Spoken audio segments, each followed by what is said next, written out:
السلام عليكم ورحمة الله وبركاته. ازيكم يا حبايبي؟ عاملين ايه واخباركم ايه؟ النهارده بقى نعمل معاكم الكبده الاسكندراني بتاعه الشارع والسلطه الطحينه. الطحينه بردك هنعملها معاكم تاني، انا منزلاها بردك هعملها معاكم تاني.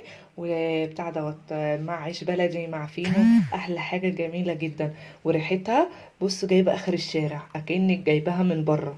بصوا اهي كبده وما بتستحملش تستوي على طول في ثانيه.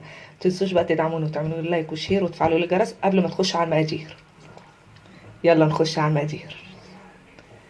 السلام عليكم ورحمه الله وبركاته. ازيكم يا حبايبي؟ عاملين ايه واخباركم ايه؟ النهارده هنعمل بقى معاكم الكبده الاسكندراني بنفس المقادير بتاعه الشارع بالظبط، نفس الشارع بالظبط لكني جايباها من بره. جبنا بقى ايه نص كيلو كبده وحطينا عليها بقى معلقه طحينه، دي اللي هتضيع الزفاره دي نهائي خالص. حطيتها بس معلش المقطع اتمسح، حطيتها عليها وقلبتها كلها ببعضيها وبعد كده هنشطفها. ماشي. المكون بقى التاني اللي هي التتبيله بقى بتاعته الاساسيه، معانا شويه توم وفلفل حامي وفلفل بارد عشان بس معايا اطفال وكده، قلت اعملها ايه يعني ايه شويه كده حراقه إيه سبايسي. ومعانا بقى معلقه كزبره. دي بقى التتبيله اللي احنا هنتبل بيها، لسه بقى بقيه المكونات.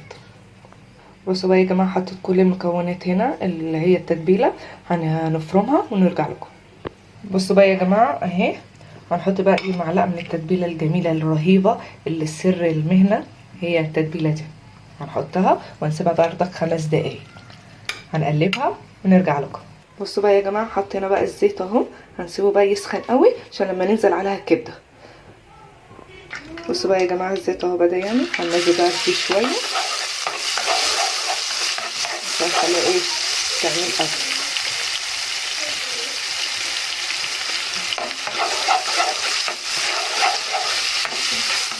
هننزل بقى بالكبده.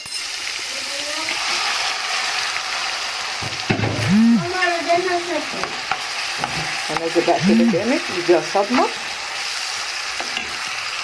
بصوا بقى يا جماعه والله من غير حلفيه، بصوا ريحتها والله زي اللي بره بالظبط. بصوا اهي هننزل بقى عليها شويه كمون وشويه ملح. هي كده كده اصلا ما بتستحملش اصلا السوا اهو. بصوا بقى يا جماعه اهي اتشمعت خالص. بصوا اهي هنحط بقى عليها الفلفل، انا قلت ايه هحط عليها فلفل رومي وفلفل حامي عشان بس العيون. هنديها تقليبه وهنقفل عليها النار.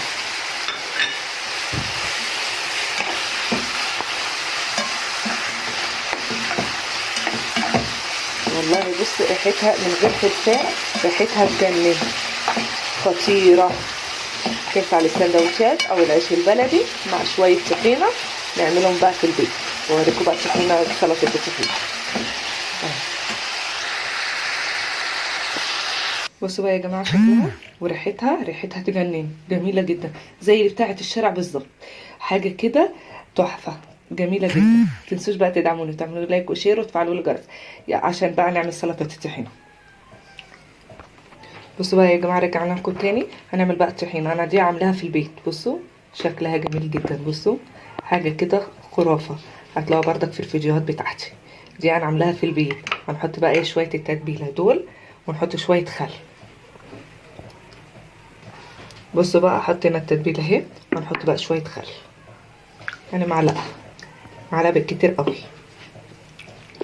بس.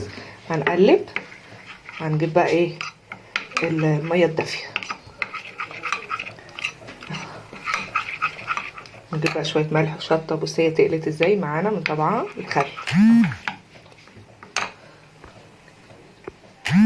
هنحط بقى معاكم ايه الميه، بس دي الميه اللي هي مكان الطحينه اللي انا عاملاها قلبتها في قلبيها، مفيهوش من التكتلات.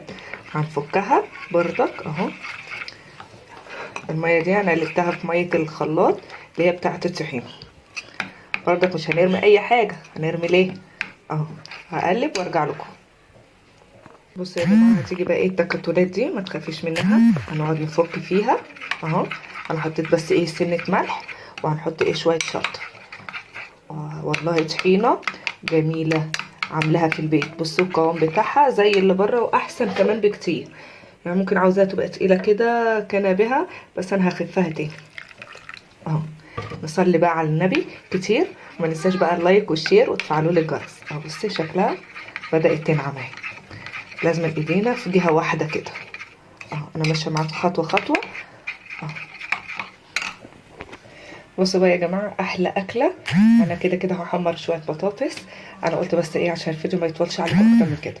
بصوا العيش البلدي او الفينو، بصوا اهي بتاعة المحلات بالظبط، زي اللي بتاعة الشوارع بالظبط، زي اللي هي اللي هم بيحطوها، والشندوتش ب5 جنيه و10 جنيه.